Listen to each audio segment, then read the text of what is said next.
and welcome to the R&TEE show. The purpose of this platform is to give you and I the opportunity to share our stories, own our identity, and our truth. This is a cozy space to connect, laugh, and celebrate ourselves. So get comfortable. On each episode, we bring you real, unfiltered conversations that aim to change your view of the world.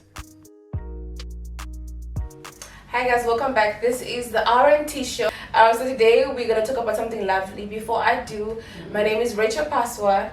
Tina Chalmer. Yes, go ahead and comment down below. Let us know what you guys think about the topic that we're going to talk about today. And yeah, stay tuned.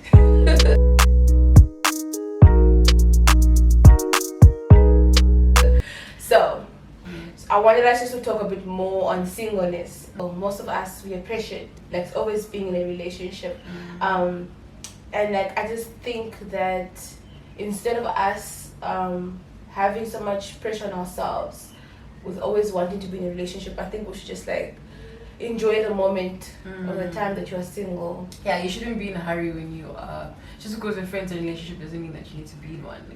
I feel like there's a time and place for everyone, and your time will come with the right person if that be. Otherwise, rushing into a relationship shouldn't be a thing, especially if you're heartbroken. I personally believe that broken people break people. So if I'm going through a situation, I always wait till I'm not fully healed, but I'm at least at a point in my life where I know that the next person, I'm not gonna affect the next person that doesn't come into my life. But obviously, nine times out of 10, that doesn't always work out. But I mean, life is a learning process. So as we go along, we try to adjust and see what really works for us and what doesn't. So you should say that it's not a crime to be single. It's not a crime to be single. There's nothing wrong with being single. As long as you're single and you're not hurting someone's feelings out there, then be good. Like, I have a problem with people that haven't healed from the past experiences and yet they want to jump into a relationship. Because some people, I feel like, do that just for closure or to just not feel lonely. I know. Some people feel lonely and things like that. How do you think? I know people that cannot move. I know people that break up in a relationship and then they cannot move on until they get another guy. That makes it easier for them to forget about the previous guy. I've known people like that. I kind of understand because I've also been in that situation before. I don't know if that is toxic, but it depends on how you handle the situation, because obviously I'm not a toxic person. Yes, I did obviously come with the frustration that I had in the previous relationship, expecting even better treatment from the person that I'm going to be with right now. Do you think that you moving was a smart choice for you to do it, I feel like it works different for everyone. I wouldn't say it was a smart choice, but there is qualities that you'll see from the current one compared to the previous one. You see there's some changes. You see there's a lot of things that the current one is doing for you that you wouldn't really find from what the previous ones used to do. And then you'll also pick up that there's certain things that you never had from the previous one that you find in the current one. Like, guys, life is just a joke. Ooh, life is a joke.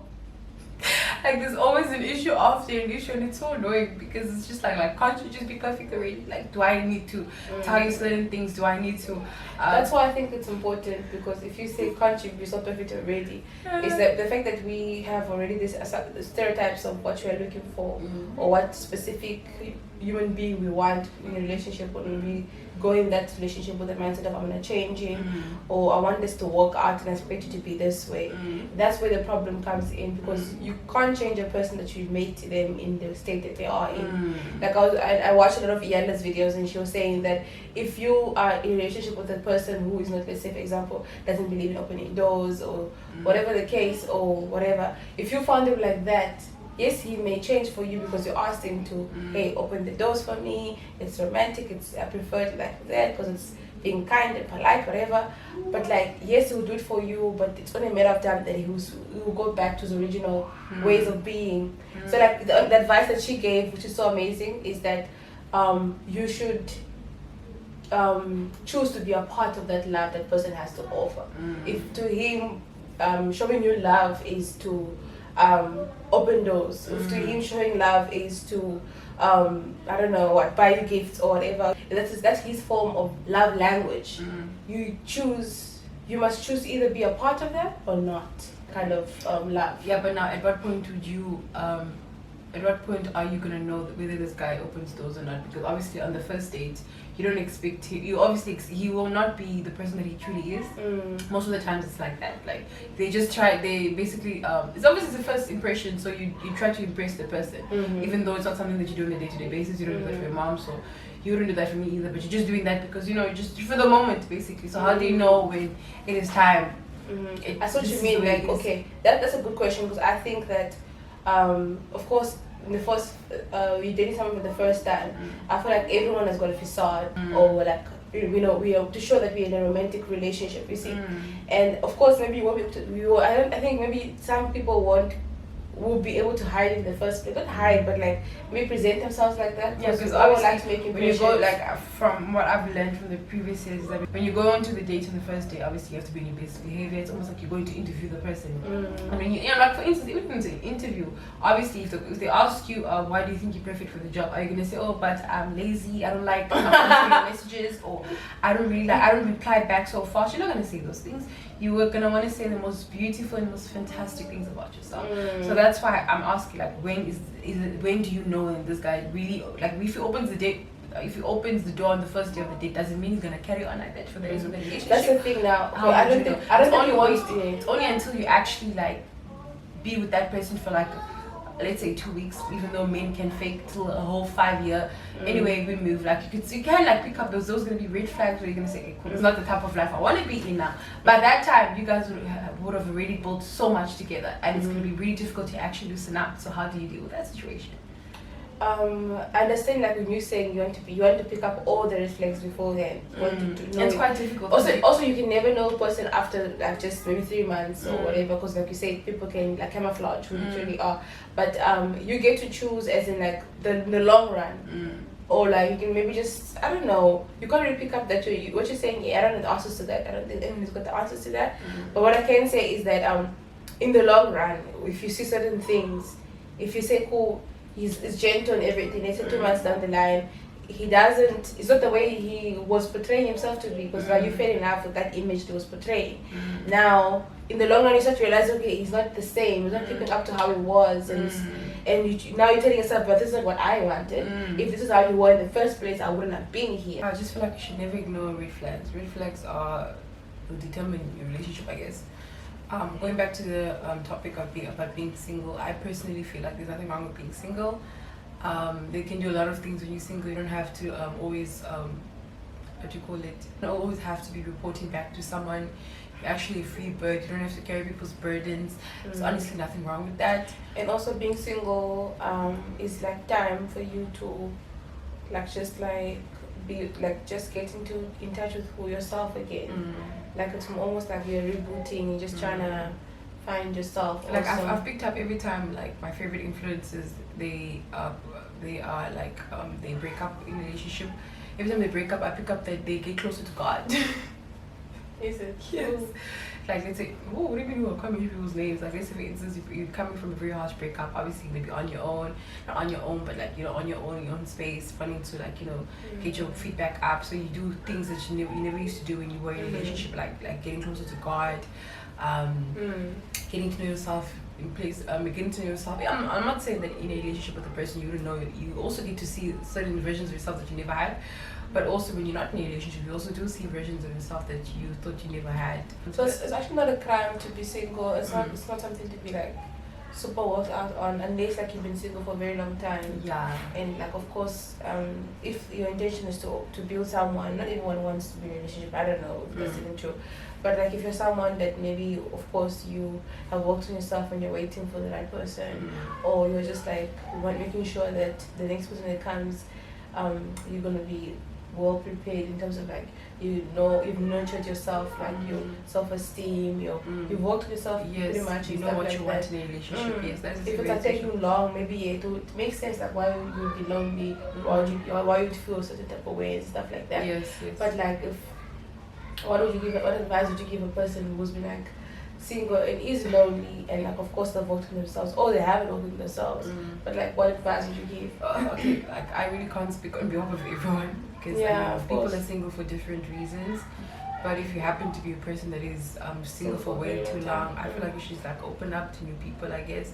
If it's not from the same race, then at least look for another race, or look for a different culture, or I don't know, just different people to see what actually suits space for you, or what actually suits space for you. But yeah, like don't feel like you are what's the word, missing out, because now I mean, it's nice, of course, to be in a relationship, let's not lie, like it's just nice to know to have someone who is like a ride or die. If you're someone who's been like single for a long time and you feel like you are ready, then go ahead, but like never do it out of pressure, or because like just like have an actual intention, so that when you get there you don't get too disappointed or too much of an expectation. Because I really think, like, for me, I've come to a place where I now sort of understanding what dating is all about.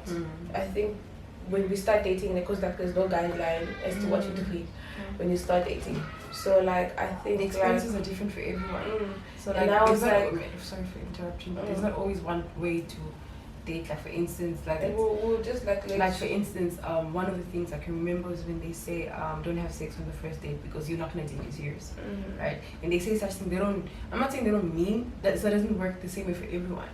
That makes sense what I'm saying. That is what I mean. So like for me, I just think that since that I don't think any of us have, like, on your first date, I don't think anyone has ever a guideline as to what you're doing when it comes to dating and things like that.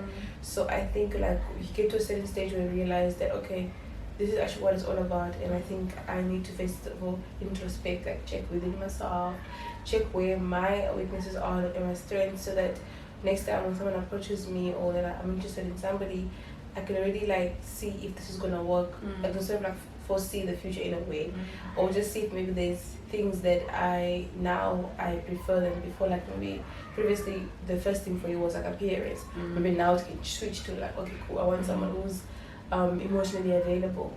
Or if maybe in the beginning it was all about someone who can speak well and dresses well for you, and maybe smart with whatever, and maybe you've been down that road, but you've realized that, okay, it's not really what I'm looking for. So now you know, like, okay, cool, the most important parts of the values are like the intrinsic values of a human being. So like for me, I prefer that. So now like you can just come, and also like it's good that you also yourself prepare yourself. I think it's more about like it's your person or yourself. Like before you get into a relationship, it's you first before the other person. Like are you happy with yourself? Are you like where you are? Are you a person that is like, can you date yourself in a way? Yeah, I feel like this is basically our points. Are we good?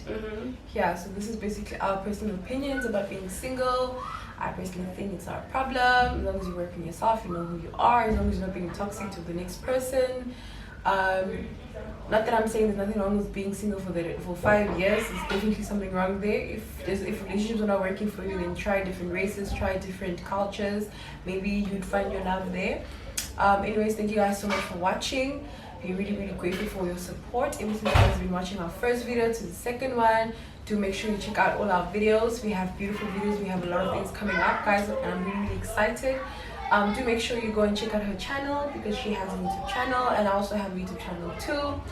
So yeah, so like as we have said and everything, make sure you like the video, comment, and let us know about what you think about dating, and what is the things that you're looking forward to if you maybe have been like working on yourself before you get into a relationship, and also what are your views on dating?